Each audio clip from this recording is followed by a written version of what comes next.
dessiné?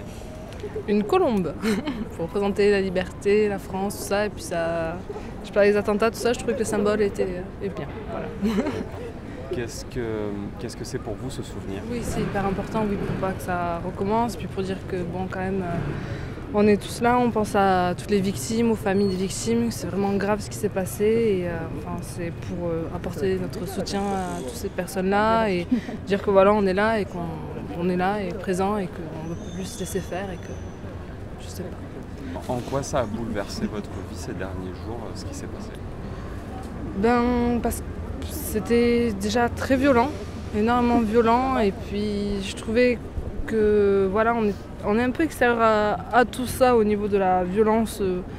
Par exemple, tout ça, on sait que ça existe, tout ça, et là c'est vrai que l'adage, ben, ça n'arrive pas qu'aux autres, là c'était une réalité, là on a vraiment pris tous dans la gueule, je crois, ce côté-là, de se dire, bon ben voilà, ça peut nous arriver du jour au lendemain, n'importe où, n'importe quand.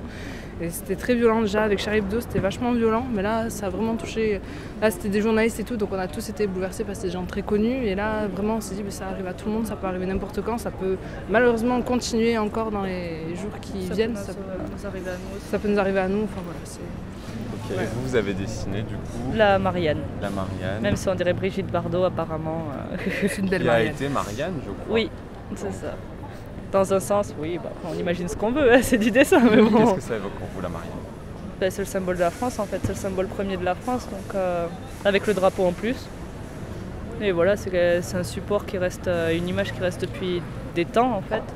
Et au final, malgré les générations, malgré l'évolution qu'on a, ça reste ancré dans notre génération. On est des jeunes, mais même le petit de 5 ans qui tout à l'heure a dessiné, il était touché par ça. Et avec ses mots, au final, il a dit que c'était pas bien aussi. Donc c'est un truc qui restera à jamais, je pense.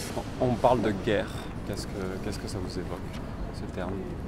Niveau guerre, des guerres mondiales, il n'y en aura plus, je pense, parce que On sait pas, c'est relativement une évolution, mais bon, c'est le même principe. Au final, c'est comme un début, et au final, on ne sait pas quand est-ce que ça va se passer, et qu'on n'est pas intouchable, même si on se croit les rois du monde. En fait, demain, ça peut être nous, comme ça peut être d'autres, je pense. Si vous aviez un message d'espoir à donner aux Français, ce serait lequel? Ne pas avoir peur, continuer à vivre et leur montrer qu'on est là et qu'on peut continuer à vivre malgré tout ça, et ne pas se laisser faire, parce que là, moi, là où j'étais vraiment choquée, c'était sur Facebook. Ça partait dans tous les sens, tout le monde parlait, allait de son commentaire et tout ça. Bon, c'est normal vu les événements, mais ça partait surtout dans tous les sens, où vraiment au niveau politique, au niveau, les gens confondaient un peu tout, mélangeaient tout, et là il faut vraiment faire attention à ça et qu'il n'y ait pas d'amalgame entre tout.